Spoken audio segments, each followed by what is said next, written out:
Welcome, you're watching Vox News, your daily news updates with Rita Kamkumo.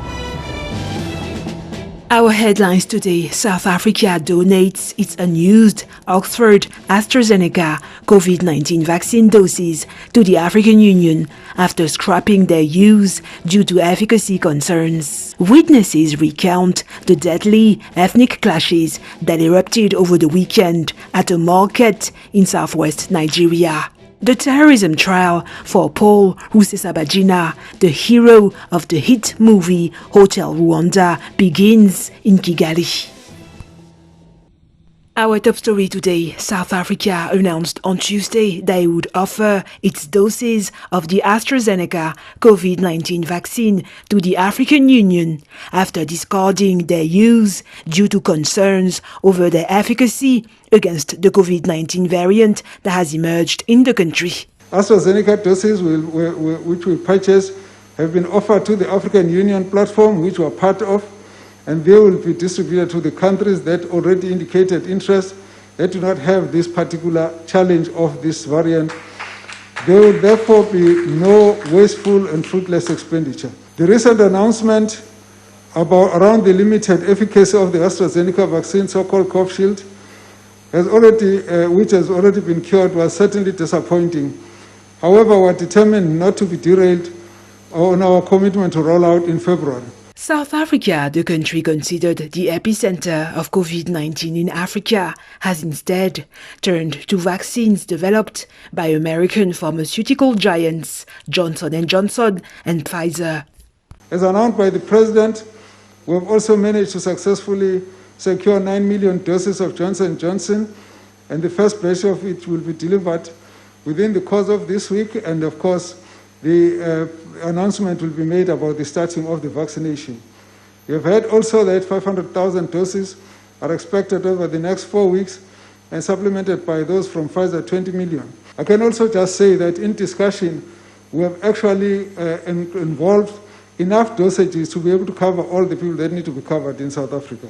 Although South Africa has suspended its COVID-19 vaccine rollout, meant to start with the AstraZeneca doses earlier this month, the African Union, however, said it would not walk away from the AstraZeneca formula and urged African countries where the more transmissible South African variant has not been detected to proceed with the rollout. In Nigeria, President Muhammadu Buhari on Tuesday named Abdul Rashid Bawa as the new head of the country's anti-corruption agency after his predecessor Ibrahim Magu was sacked over fraud allegations. Bawa thus becomes the new chairman of the Economic and Financial Crimes Commission. The 40-year-old is experienced in investigating and prosecuting a wide range of economic crimes, including official corruption and money laundering, according to the presidency. Residents of the southwest Nigerian city of Ibadan on Monday recounted the violence that erupted at the Shaha market on Saturday after clashes broke out between different communities in which one person was killed. Biden lost nothing less than 25 million naira worth of properties. I know the cash that I have in my house. I know the cash that I'm supposed to take to Lagos. If you want to see what way the truck I want to go and buy on that Friday, that I'm waiting for my girl to bring the balance. I have 11 shops here. We have house. Everything had been burnt down. The unfortunate incident happened, and it was, let me say, it was a coordinated attack on the Yorubas, because right as we are seeing right here is one of our Yoruba mosque. We do have our Jumat service here. We do observe our Solat here. So it was a coordinated attack on all of our properties, including people started running. So, and all of a sudden, all of it were just these people have a lot of arms. They have arrows, guns, and the likes. They were shooting sporadically, and there was nothing anybody could do because nobody was expecting that such thing would happen. So we were not expecting. This is 40 years ago. Hausa are living together with Yoruba in this community, and there's no any misunderstanding between them right from time, and we haven't We never experienced such a thing since we are living together. The man that died was a Yoruba man, and the person that slapped him was an Hausa man. So since it has led to death, the other side of Yoruba will react. When they started reacting, beating some of the Hausas and everything, that is how the thing started. Long-running disputes over access to land and resources between northern Fulani herders and southern Yoruba farmers gave rise to renewed ethnic tensions across the southern region. President Muhammadu Buhari has condemned such violence and promised that his government would take action to prevent further unrest.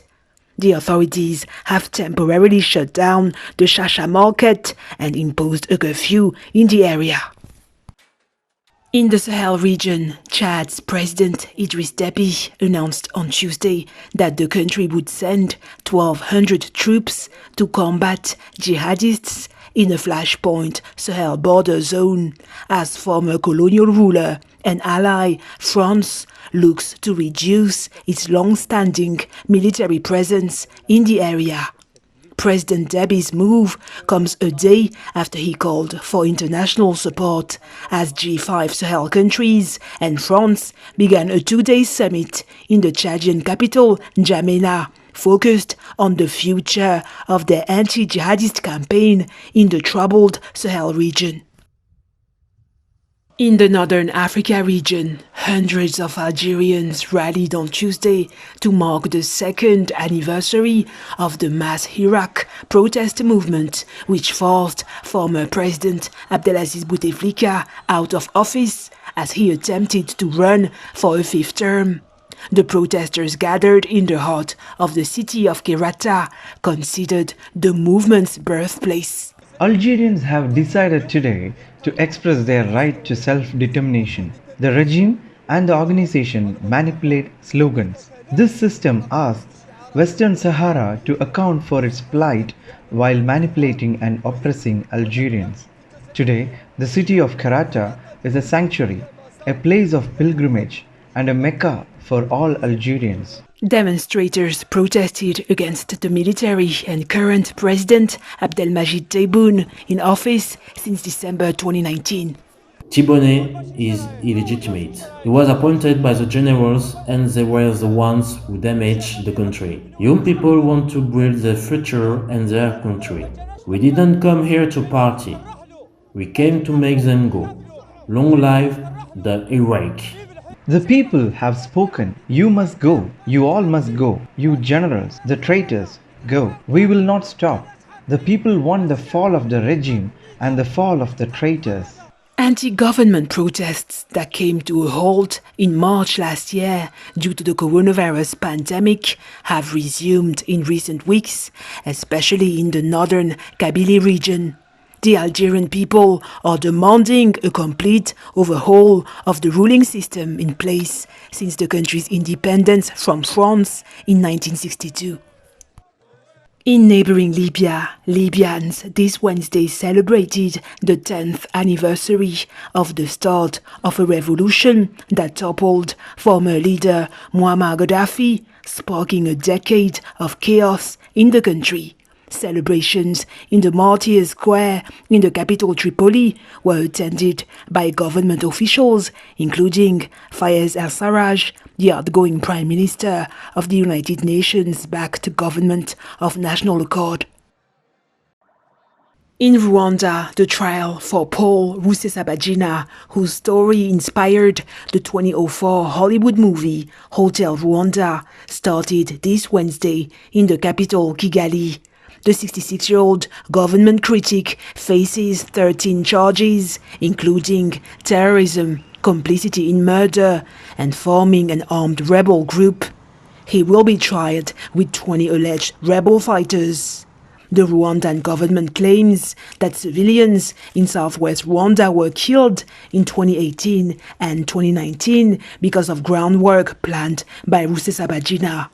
Although the accused has admitted to helping form an armed group, he however denied any role in his crimes. It is not clear how long he would stay in prison if convicted. On the football scene, Liverpool coach Jurgen Klopp on Tuesday welcomed his players' 2-0 win against Leipzig in the first leg of the Champions League in Budapest, rediscovering their lost form after a tough Premier League season. Very pleased with the performance, obviously. It led to a result, I think, to a deserved result.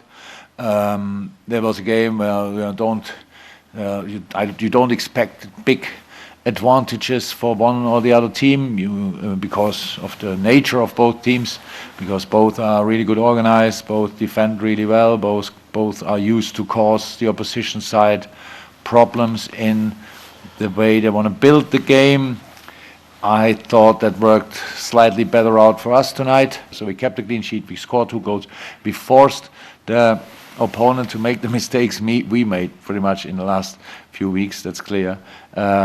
Worked really hard, the boys did again, top individual performances, but especially how we really work together and put all that stuff together, because if you would watch Leipzig more often, you would really know their game can look completely different to tonight. So they cause you problems. We saw the lineup and we had no idea which system they play. I think people expected us to slip tonight, not in a way where a lot of people expected us to slip. No, I'm pretty sure a lot of people thought, oh, that will be really tricky for Liverpool. And it was difficult, but we did it. So, but I don't believe in motivation too much in this kind of manner, where we really think they all want us to do bad, and now we show them, yes, we can use things like this from time to time, but we don't have enough contact to the outside world to really know how much people wish us to fail.